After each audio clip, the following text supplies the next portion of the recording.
14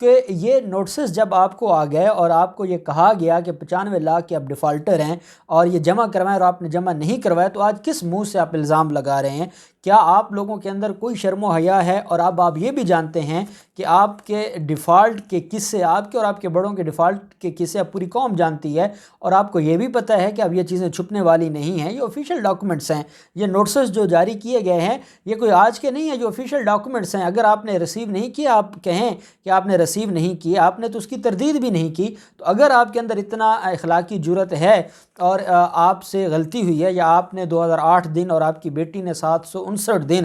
وہاں پر ٹھہرے ہیں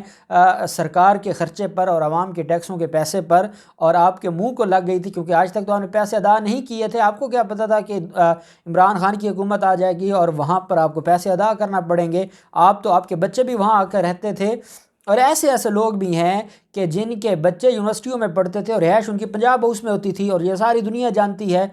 ان کو ادا کرنا پڑیں گے اور ان کو یہ پیسے دینے پڑیں گے۔ اب یہ ٹرائبونل میں جائیں گے تو ٹرائبونل میں یہ جو نوٹسز ہیں یہ ان کے گلے پڑیں گے اور یہ ان کا جواب نہیں دے سکیں گے۔ اور میں آپ کو ایک اور بات بتا دوں، الیکشن ٹرائبونل میں پھر بھی یہ سمجھتے ہوں کہ شاید ان کا کوئی ممبر ہوگا، کوئی ان کو ریلیف مل جائے گا۔ جب ہائی کورٹ میں معاملہ جائے گا تو ہائی کورٹ میں یہ ساری چیزیں کھل کر آئیں گی کہ یہ ڈیفالٹر ہیں، اور ڈیفالٹر کو ہائی کورٹ کبھی بھی یہ راستہ نہیں دے گی کہ وہ یہ الیکشن لڑ سکیں۔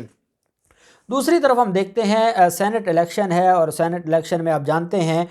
جو پنجاب سے 2 ٹیکنوکریٹس کی سیٹس تھیں، اس میں اعظم نذیر تارڑ صاحب جو کہ سینئر ایڈوکیٹ ہیں اور پی ایم ایل این کی اور شریف خاندان کا جو ان کا جو ونگ ہے، جو وکلا ونگ ہے، اس کے وہ ہیڈ ہیں۔ اب ان کو وہ جو ٹیکنوکریٹ کی سیٹ ہے پنجاب سے وہ جیت گئے ہیں، ان کے ساتھ جو بیرسٹر علی ظفر صاحب ہیں، جو ایس ایم ظفر صاحب کے بیٹے ہیں اور سینئر ایڈوکیٹ ہیں، سابق صدر بھی ہیں سپریم کورٹ بار ایسوسی ایشن کے، اور وہ پاکستان تحریک انصاف کے ٹکٹ ہولڈر تھے۔ تو یہ دونوں بڑے سینئر ایڈوکیٹ یہ ٹیکنوکریٹ سیٹس پر بطور سینیٹر منتخب ہو گئے ہیں۔ آج ان کو نوٹیفیکیشن جاری ہو گیا کیونکہ ان کے مقابلے میں کوئی نہیں تھا، یہ بلا مقابلہ ہو گئے ہیں۔ اور جو لوگ مشاہد اللہ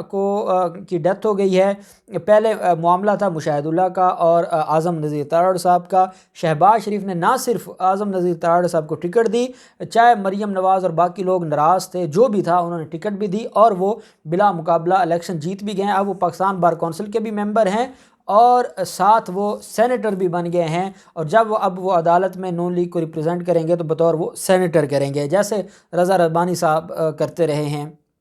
دوسری طرف ایک اور اہم چیز ہے، اور وہ یہ ہے کہ 2 لیگی ایم پی ایز ہیں جنہوں نے ملاقات کی ہے وزیر اعلیٰ عثمان بزدار سے، اور عثمان بزدار پر اعتماد کا اظہار کیا ہے کہ ہم عثمان بزدار کی قیادت پر اعتماد کا اظہار کرتے ہیں۔ لیگی ایم پی اے ہیں فیصل نیازی، انہوں نے آج ملاقات کی ہے عثمان بزدار سے، اور عثمان بزدار سے یہ کہا ہے کہ وہ ہر حال میں اپنے وزیر اعلیٰ کے ساتھ ہیں، کیونکہ وزیر اعلیٰ نے نہ صرف پاکستان تحریک انصاف کے ممبران کا بلکہ پاکستان مسلم لیگ نون اور مخالفوں کا بھی خیال رکھا ہے، تو ہم ان کا احسان کبھی نہیں بھولیں گے۔ جبکہ دوسری طرف اظہر عباس چانڈیا، یہ بھی لیگی ایم پی اے ہیں، ان کے بیٹے جو اظہر عباس چانڈیا، ان کی طبیعت خراب تھی، ان کا بیٹا نعیم چانڈیا وہ بھی موجود تھا، اور اس نے بھی اپنے باپ کے بہاف پر پورے اعتماد کا اظہار کیا ہے وزیر اعلیٰ عثمان بزدار پر۔ وزیر اعلیٰ عثمان بزدار کی جب ملاقات ہوئی تو انہوں نے کہا کہ کچھ لوگ ہیں جو پی ڈی ایم کے نام پر ملک میں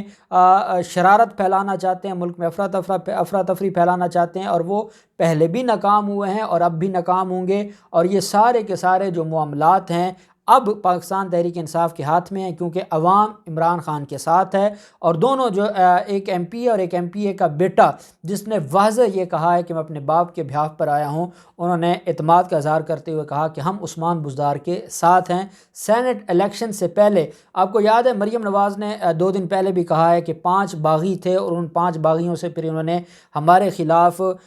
پریس کانفرنسز بھی کروائیں اور ہمارے سامنے یہ ساری باتیں بھی کیں اور ہمارے خلاف ان کو استعمال بھی کیا۔ یہ ساری چیزیں تو آپ نے سنی ہیں۔ اب ان 5 جو پہلے باغی ہو چکے تھے، 2 اور باغی آ گئے ہیں، اور اشرف انصاری جو کہ گجرانوالہ سے ان کے باغی ممبر ہیں، انہوں نے 2 دن پہلے میڈیا سے بات کرتے ہوئے یہ کہا ہے کہ اشرف انصاری نے کہا ہے کہ میں گجرانوالہ ڈویژن میں بڑا سرپرائز دوں گا سینٹ الیکشن سے پہلے مسلم لیگ نون کی قیادت کو، اور میں ان کو بتاؤں گا کہ اب جو ممبران ہیں وہ ان سے تنگ آ چکے ہیں، وہ ان کے بیانیہ سے بالکل الگ ہو چکے ہیں، ان کا اب نواز شریف کے بیانیہ سے کوئی تعلق نہیں ہے۔ اور آج یہ جو اظہر عباس چانڈیہ ہے ان کا بیٹا، اور دوسری طرف فیصل نیازی، انہوں نے بھی یہی بات کی ہے کہ ہم ریاست مخالف جو بیانیہ ہے اس کو سپورٹ نہیں کریں گے، ہم ریاست مخالف کسی بھی موومنٹ کو سپورٹ نہیں کریں گے، ہم وہاں کھڑے ہوں گے جہاں ریاست کھڑی ہوگی، ہم وہاں پر کھڑے ہوں گے جہاں پر ادارے کھڑے ہوں گے۔ تو میں سمجھتا ہوں کہ یہ بڑی اہم ڈیولپمنٹ ہوئی ہے، اور اس ڈیولپمنٹ کے بعد اب شاید مریم نواز کے لیے اور نون لیگ کے لیے پریشانیاں مزید بڑھ جائیں گی۔ یہ پہلے لوگ خریدنے کے چکر میں تھے، اور ان کے اپنے لوگ ان کو سر عام چھوڑ کر جا رہے ہیں، اور الیکشن سے پہلے وزیر اعلیٰ سے ملاقاتیں کر رہے ہیں۔ اب ان سارے معاملات میں جو بھی ڈیولپمنٹ ہوگی آپ کے ساتھ شیئر کرتے رہیں گے۔ اللہ پاک پاکستان کا حامی و ناصر ہو۔ بہت شکریہ۔ اللہ حافظ۔ پاکستان زندہ باد۔